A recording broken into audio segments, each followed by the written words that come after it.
안녕하세요. 스마트 서포터의 별쌤입니다. 오늘은 제가 전교 1등을 했을 때 내신 준비를 어떻게 했었는지 그 이야기를 드리려고 합니다. 저는 내신 준비를 할 때 한 3가지 정도 단계를 항상 거쳤는데요. 먼저는 나 그리고 나의 상황에 대해서 분석해보는 것이었습니다. 특별한 건 아니었고요. 내가 잘하는 과목, 잘 못하는 과목, 그리고 이번 시험의 과목별 난이도를 생각해보고 과목별로 얼마나 공부를 해야 될지를 생각해보는 것이었어요. 그 다음에는 지난번 성적을 기준으로 이번에 성적을 올려야 될 과목을 생각해보고 등급을 챙길 과목들도 생각해봤어요. 그러니까 등급을 챙긴다는 건 내가 만약에 국어국문학과에 가고 싶다면 국어 등급을 당연히 챙겨야겠죠.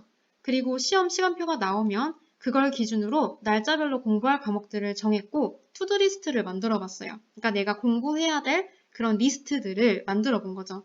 그럼 제가 이 과정들을 어떻게 거쳤는지 더 자세히 보여드릴게요. 먼저는 종이를 갖다 놓고 제가 잘하는 과목, 잘 못하는 과목들을 적어봤어요. 그리고 과목 난이도들을 적어봤는데 이건 어떻게 알 수 있냐면 수업 시간에 선생님 이야기를 잘 들어보셔야 돼요. 수업 시간이나 아니면 시험 기간이 다가오면 선생님들께서 살짝 힌트를 주시거든요. 뭐 예를 들면 야 이번에 수학은 좀 어렵게 낼 거야 이러시거나 아니면 국어는 지난번이랑 비슷할 거야. 뭐 과학은 이번에 좀 쉽게 낼 거야 이렇게 말씀을 뭐 안 해주실 때도 있지만 대부분 해주시거든요. 그리고 안 해주시면 한번 물어보세요. 하지만 또 주의해야 될 건 말씀해 주신다고 해서 꼭 항상 그런 건 아닙니다. 뭐 선생님께서 시험 되게 어렵다고 하셨는데 제가 구석에 있는 것까지 다 외워갔지만 시험이 쉽게 나온 적도 있었고요. 쉽다고 하셔서 편한 마음으로 갔는데 되게 어려웠던 적도 있었어요. 하지만 경험상 한 70에서 80% 정도는 말씀하신 난이도로 내주시는 것 같습니다. 그 다음에는 지난번 성적표를 가져오셔서 주요 과목 위주로 잘 못 본 순서대로 한번 적어보세요. 그러면 이번에 어떤 과목 성적을 올려야 되는지 쉽게 아실 수 있고요. 또 이건 제가 가상의 점수를 입력해 놓은 건데 만약 이 학생이 수학과를 가고 싶은 학생이라면 수학과, 과학의 등급은 꼭 챙겨줘야겠죠. 그리고 만약에 이때 시험 시간표가 둘째 날에 영어, 국어가 겹쳐 있다면 이 학생은 그 2과목을 다 올려야 하니까 좀 둘째 날에 힘들 수도 있겠죠. 그래서 그 앞에 적었던 나의 잘하는 과목, 못하는 과목, 그리고 점수 이런 것들을 다 합쳐놓고 보면 이번 시험에 어떤 과목에 더 시간을 많이 써야 될지를 알 수 있어요. 예를 들어 영어는 지금 내가 취약한 과목에다가 올려야 될 과목이고 난이도도 상이야. 그러면 영어 공부에 이번엔 시간을 좀 더 많이 써야겠죠. 난이도가 상이니까 플러스도 3개 쳐주고요. 국어 같은 경우에는 다행히 난이도는 중인데 내가 올려야 될 과목이고 또 주력 과목이야. 그러니까 예를 들어 국어를 내가 작년, 재작년, 지금까지 잘 성적을 받아왔으면 앞으로도 잘 받는 게 좋겠죠. 그리고 수학 같은 경우에는 지난 시험에서 100점을 맞았지만 이번에 난이도가 상이고 내가 수학 등급을 챙겨야 돼. 그러면 수학이 또 시간을 많이 할애해야겠죠. 근데 이 과정이 너무 복잡하게 느껴지신다면 간단하게 딱 2가지만 생각해 주세요. 지난번 성적표를 가져오셔서 잘 못 본 순서대로 적어보시고 내가 등급을 꼭 챙겨야 되는 과목을 생각해 봐 주세요. 그럼 겹치는 과목이 내가 이번에 가장 시간을 많이 써야 될 과목이 되겠죠. 이제 그 다음 단계는 플랜을 짜는 단계인데요. 저는 시험 기간에는 플래너나 다이어리를 쓰지 않고 시간을 절약하기 위해서 그냥 A4 용지에다가 제 플랜을 짰어요. 만약에 12과목 시험을 본다고 하면 그냥 종이를 접어서 12등분을 하시면 돼요. 여러분들 시험 기간에는 플래너 꾸미느라 시간 너무 많이 쓰지 마세요. 시간 너무 아깝잖아요.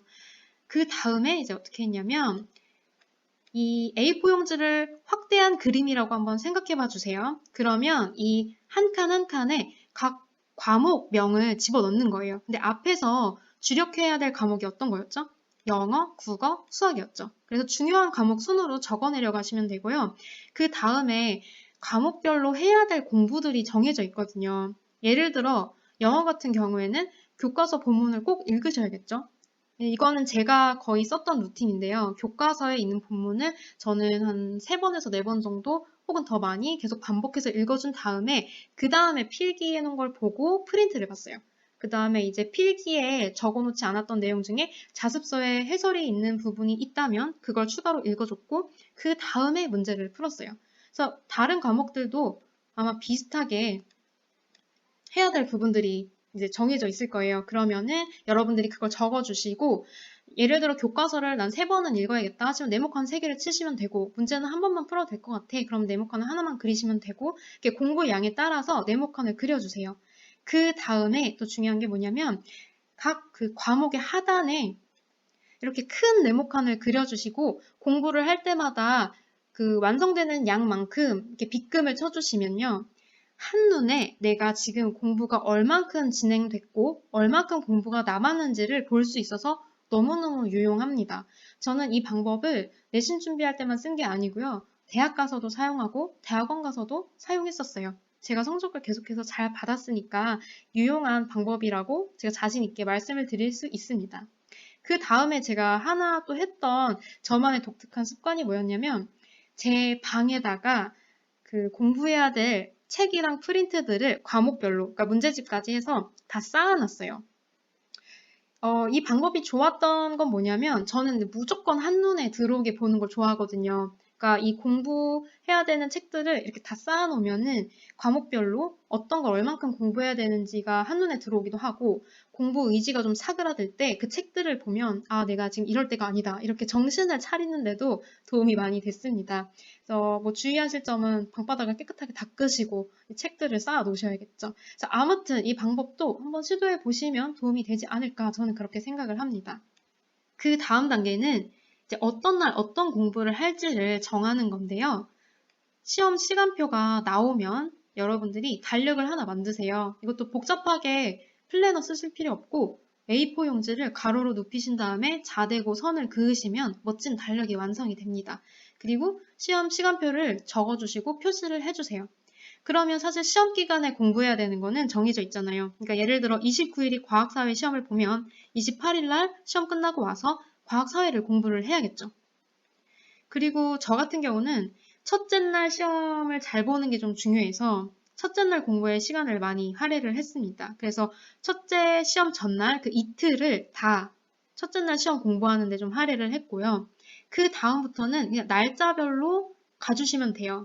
그러니까 완성본은 이렇게 되는데 제가 좀 더 간단히 보여드리면 예를 들어서 첫째 날 시험 이틀 전에는 다 첫째 날 걸 공부한다고 말씀드렸죠.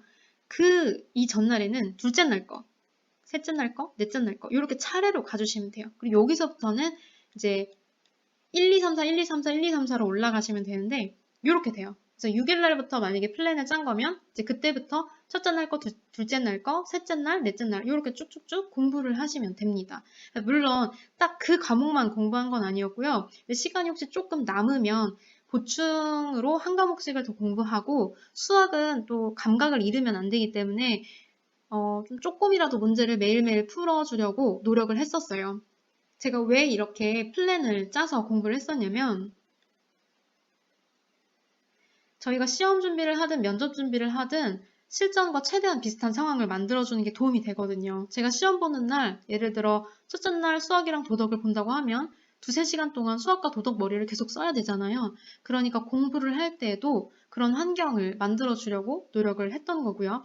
그 다음에 이제 이런 계획 없이 공부를 하다 보면 시험 기간에 막 정신이 없잖아요. 막 수행평가를 같이 해야 될 때도 있고, 뭐 수능 준비를 같이 해야 될 때도 있고, 그러면 분명히 예를 들어 뭐 사회 공부를 내가 다 해놨는데도 다시 나중에 보면은 기억이 하나도 안 날 때가 있어요. 그렇기 때문에 이제 그런 위험을 막고자 최소한의 플랜을 짜놓고 제가 얼만큼 공부를 했는지를 계속 점검을 하는 거죠.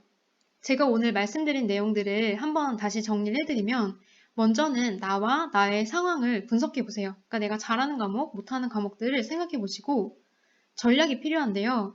지난번에 못 본 과목과 내가 등급을 꼭 챙겨야 될 과목을 한번 생각해 보시기 바랍니다. 그 다음에는 공부 리스트를 만드실 때 한눈에 보이도록 한번 만들어 보세요. 정말 도움이 많이 되실 거예요. 그 다음에는 시험 시간표를 기준으로 플랜을 짜면 여러분들이 균형 있게 공부를 하는데 또 효율적으로 공부를 하는데 도움이 많이 되실 겁니다.